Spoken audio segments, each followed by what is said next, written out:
धन्यवाद। या ठिकाणी पुजारी बुवा यांनी आपला गजर टायमिंग मध्ये सादर केलेला आहे, पण करणार काय, भजन रसिक मायबाप आहेत बऱ्यापैकी, पण थंडी आहे जास्त बुवा, त्यामुळे नाईलाज आहे। आम्ही या स्टेज मध्ये बसलो, आपल्याला थोडी कमी लागते थंडी, आणि आम्ही गात असल्यामुळे त्याच्यापेक्षा कमी लागतात, पण बिचाऱ्या श्रोतेजनांचे किती हाल होत आहेत हे आपल्या लक्षात येत आहे। आहेत मंडळी भरपूर आहे, मंदिरामध्ये महिला बसल्या आहेत, इकडे सगळी मंडळी आहे, पुरुष मंडळी गाड्यातून सुद्धा बसलेले आहेत। हा, पण नाईलाज आहे। पण खरोखर चांगल्या प्रकारे या ठिकाणी बुवानी 2-4 गाणी म्हटली आणि काही गोष्टी पूर्वीच्या आताच्या सांगितल्या। महिलांना सुद्धा किती टेन्शन असतं ते पण बुवानी सांगितलं की डोकीवरचे गळलेले केस ते सुद्धा तिचे उलटं करून एका म्हणजे डब्यात ठेवतात आणि त्याच्यावर गमेला वगैरे घेतात। पण तुमचे पण बऱ्यापैकी केस सगळे मला वाटतं ते गमेलाकच गेले।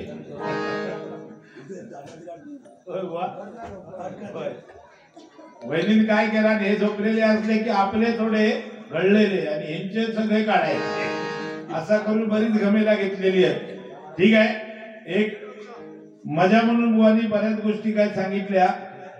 बुवानी सांगितलं की अनेक डे साजरे करा, पण 19 फेब्रुवारीला आपल्या बापाची जयंती साजरी करायला विसरू नका। कारण छत्रपती शिवाजी महाराज जर जन्माला आले नसते तर या हिंदवी स्वराज्याची स्थापना झाली नसती, बरोबर ना। फक्त 50 वर्षाचं आयुष्य माझ्या छत्रपती शिवाजी महाराजांना मिळालं, पण 50 वर्षामध्ये छत्रपती शिवाजी महाराजांनी जे काही करून ठेवलंय, आज 450 वर्ष झाली तरी हे राज्य माझ्या शिवछत्रपतींचं आहे। आणि म्हणून मनुष्य किती वर्ष जगला याच्यापेक्षा जगलेल्या आयुष्यामध्ये काय केलं याला महत्व जास्त आहे, नाही का। किती वर्ष जगलो याच्यापेक्षा जगलेल्या आयुष्यामध्ये काय केलं याला महत्व आहे। कारण 33 कोटी देवांची अब्जावधी मंदिरे असतात, 33 कोटी देवांची अब्जावधी मंदिरे असतात, पण एकही मंदिर नसताना अब्जावधीच्या हृदयावर अधिराज्य केलं, त्यांना छत्रपती शिवाजी महाराज म्हणतात, त्यांना छत्रपती शिवाजी महाराज म्हणतात। आणि म्हणून छत्रपतींसारखा योद्धा खरोखरच होणे अशक्य गोष्ट आहे। आणि म्हणून छत्रपतींसाठी एक गाणं म्हणतोय,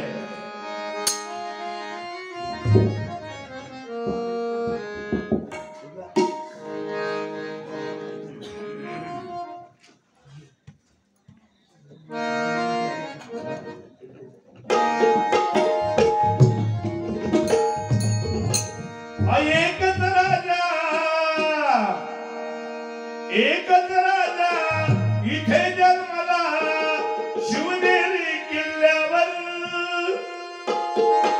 एकच राजा इथे जन्मला शिवनेरी किल्ल्यावर, माझ्या देवाचं नाव गाजतंय गड किल्ल्याच्या लग्नावर, माझ्या राजाचं नाव गाजतंय गड किल्ल्याच्या लग्नावर, माझ्या राजाचं नाव गाजतंय गड किल्ल्याच्या लग्नावर। एकच राजा इथे जन्मला शिवनेरी किल्ल्यावर, एकच राजा इथे जन्मला शिवनेरी किल्ल्यावर, माझ्या राजाचं नाव गाजतंय गड किल्ल्याच्या लग्नावर, माझ्या राजाचं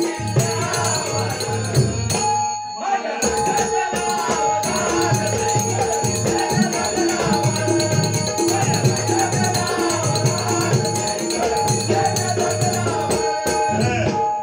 वेळेचं बंधन आहे खरोखर। बघा, आज जमाना बदललाय, आज आपण छत्रपतींचे गोडवे गातोय, पण छत्रपती शिवाजी महाराजांना या हिंदवी स्वराज्याची स्थापना करतेवेळी काय काय भोगावं लागलंय बुवा, बरोबर ना।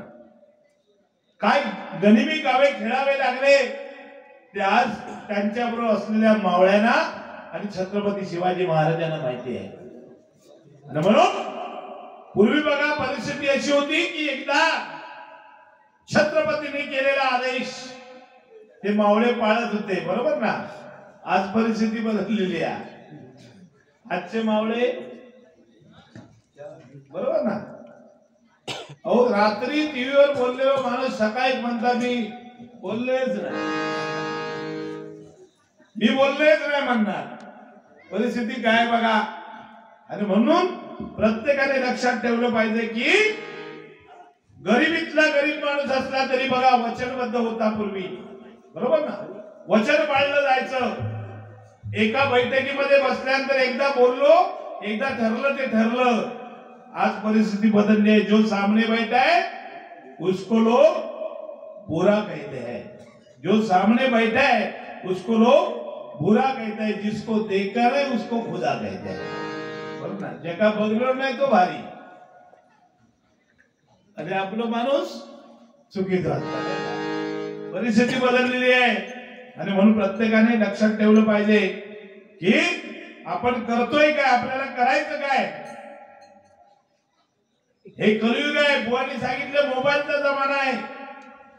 प्रत्येकाला मोबाईलची गरज आहे. एक गरीबातला गरीब बाप सुद्धा एक मुलगा आणि एक मुलगी असेल तर 20-20, 25-25 हजाराचे 2 मोबाईल आपल्या दोन्ही मुलांना देतो का?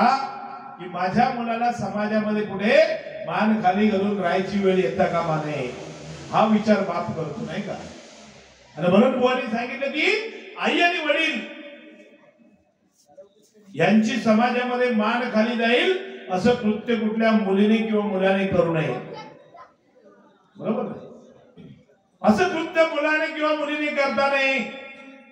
समाजामध्ये ताट मानेने आपल्या बापाला फिरायला मिळालं पाहिजे.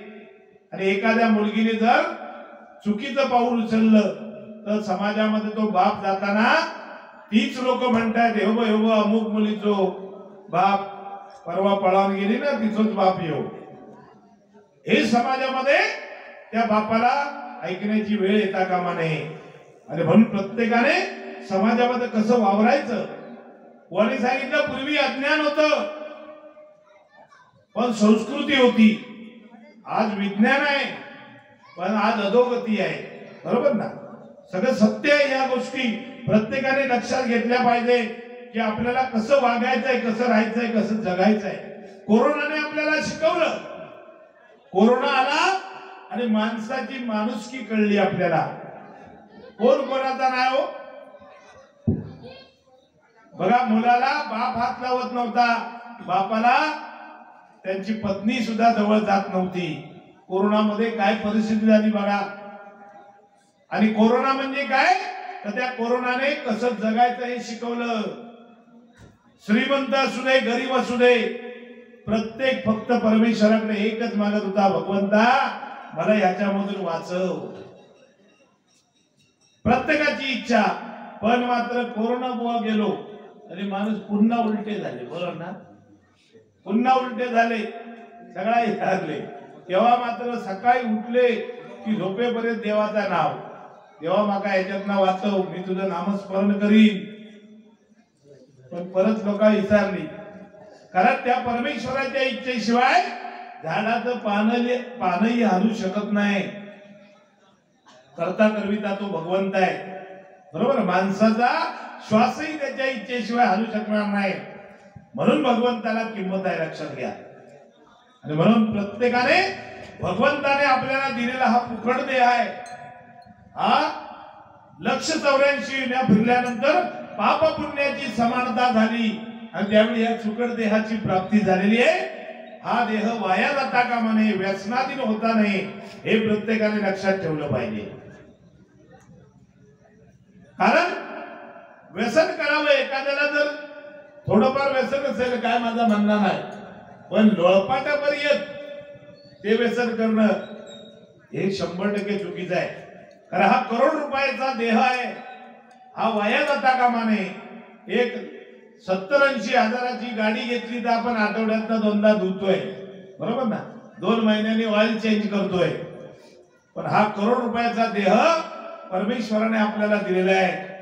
त्याची राखण करणं, त्याची निगा राखणं ही जबाबदारी आपली आहे. आणि म्हणून मानवाच्या जन्माला गेल्यानंतर आपली जी कर्तव्य आहे ती कर्तव्य आपण कशी पाळली पाहिजे हे प्रत्येकाला कळलं पाहिजे, बरोबर ना? तर चिरंजीव कोण नाही लक्षात घ्या, चिरंजीव कोणही नाहीये, तीनच चिरंजीव होऊन गेले, बरोबर ना बुवा? हनुमंत आणि कोण बुवा? तिघेच चिरंजीव होऊन गेले, बाकी जगात कोणही चिरंजीव नाही, लक्षात घ्या. फक्त हनुमंत एक, आणि मला वाटतं परशुराम, हनुमंत, परशुराम आणि द्रोणाचार्य हे तिघेच चिरंजीव झाले, बाकी चिरंजीव कोण नाही. सगळे आपण जाणार आहोत, आणि म्हणून प्रत्येकाने एवढं लक्षात ठेवलं पाहिजे की आपलं कर्तव्य काय, आपण जन्माला कशासाठी आलोय हे प्रत्येकाला कळलं, विषय संपला. कारण प्रत्येकाचा शेवट हा ठरलेला आहे, आणि एकाच वाटेने आपण जाणार. किती जरी मोठा आपण बंगला बांधला, बरोबर ना, 4 माळ्याचा बंगला बांधला तरी सुद्धा कोण असा म्हणणार नाही की नानान बंगलो बांधला ना त्या टेरेसवर मेल्यानंतर आंघोळ घालूया. हळ्यातच घालणार, हळ्यातच घालणार. आणि म्हणून प्रत्येकाने आपलं कर्तव्य काय हे प्रत्येकाने लक्षात घेतलं पाहिजे. ठीक आहे, जास्त वेळ आपला घेणार नाही, कारण थंडी भरपूर आहे. आणि म्हणून प्रत्येकाने ज्याला ग्रंथ कळला त्याला संत कळला, आणि ज्याला संत कळला त्याला भगवंत कळला. लक्षात घ्या, परमेश्वर आज या ठिकाणी आपल्याला मंदिरामध्ये मूर्तीच्या रूपामध्ये किंवा दगडाच्या रूपामध्ये भगवंताचं रूप आपल्याला पाहायला दिलेलं आहे. पण खऱ्या भगवंताला आपण बघू शकत नाही, खऱ्या भगवंता समोर आपण उभं राहू शकत नाही, एवढा अकराळ विक्राळ त्या परमेश्वराचा आहे. आणि म्हणून त्या शाश्वत भगवंताचं नामस्मरण केलं पाहिजे. जे जे दिसतंय नाशिवंत आहे, आणि जे दिसत नाही ते शाश्वत आहे. लक्षात घ्या, हवा आपल्याला लागते पण ती दिसते का, ते शाश्वत आहे. म्हणून शाश्वत काय आहे या शोधण्याचा प्रयत्न प्रत्येकाने केला पाहिजे. अतिशय चांगल्या प्रकारे या ठिकाणी चांगलं मनोरंजन आणि चांगला आध्यात्मिक काही गोष्टी मांडण्याचा प्रयत्न या ठिकाणी केलेला आहे. पुजारी बुवानी केला, आम्ही केला, त्याच्यात आपण काय घ्यायचं ते प्रत्येकाने ठरवायचं आहे, नाही का? पण निश्चितपणे बुवानी सांगितलं की या गावामध्ये आज खरोखरच आम्हाला आनंद झाला. ह्या गावामध्ये भजनाची परंपरा चालू झाली आहे, भजनाची परंपरा चालू झाली आहे.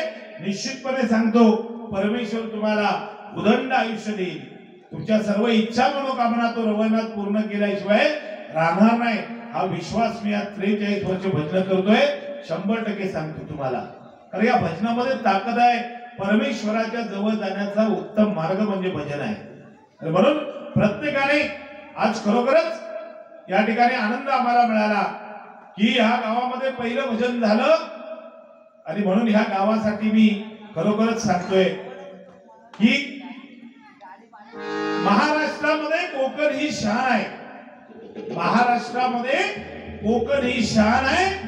आणि रत्नागिरी जिल्ह्यामध्ये कोळवणखडी, रत्नागिरी जिल्ह्यामध्ये कोळवणखडी हा गाव महान आहे, हा गाव महान आहे, हा गाव महान आहे. खरोखर तुम्हाला लाख लाख धन्यवाद या ठिकाणी देतो आणि गजराला सुरुवात करतोय.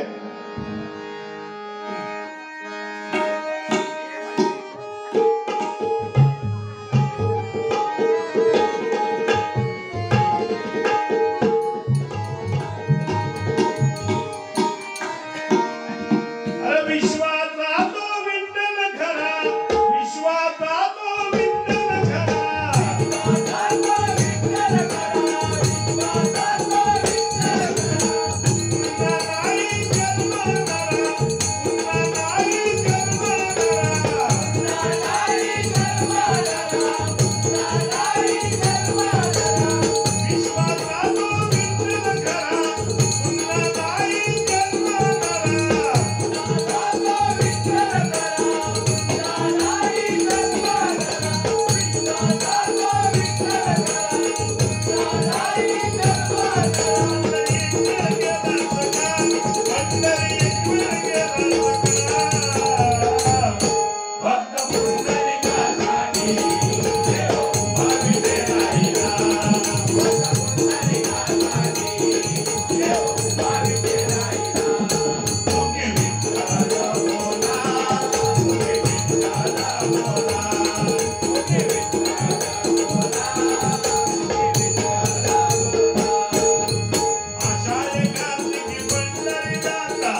एकादशीच्या निमित्ताने आज लाखो भाविक त्या ठिकाणी जातात, बरोबर ना? कालच परवाच आता आषाढी एकादशी झाली, तर कार्तिकी झाली आणि खरोखर लाखो भाविक त्या ठिकाणी जातात आणि बघा त्या चंद्रभागेमध्ये स्नान करतात का?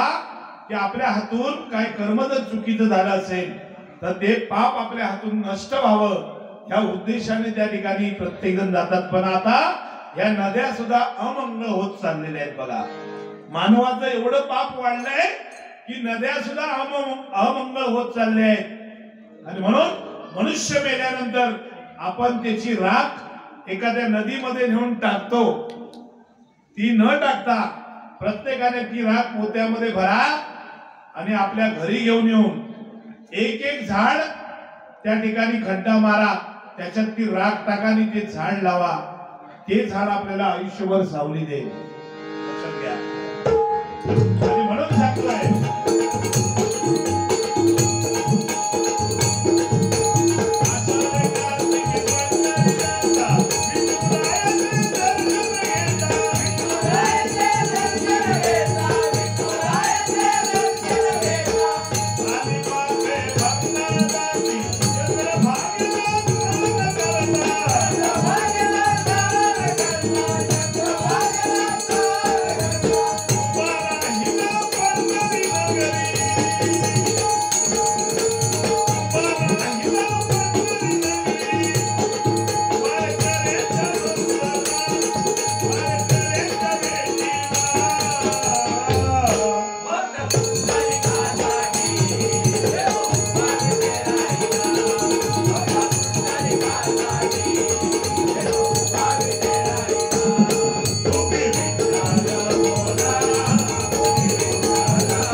इंद्रायणीमध्ये बुडवल्या गेल्या, पण तुकाराम महाराजांनी आपली भक्ती थांबवली नाही. त्या ठिकाणी परमेश्वराचं नामस्मरण करत बसले आणि 13व्या दिवशी बघा त्या गाथा त्या इंद्रायणीच्या काठावर आलेल्या आहेत. ही भक्तीमध्ये पावर आहे, शक्ती आहे, ताकद आहे. लक्षात म्हणून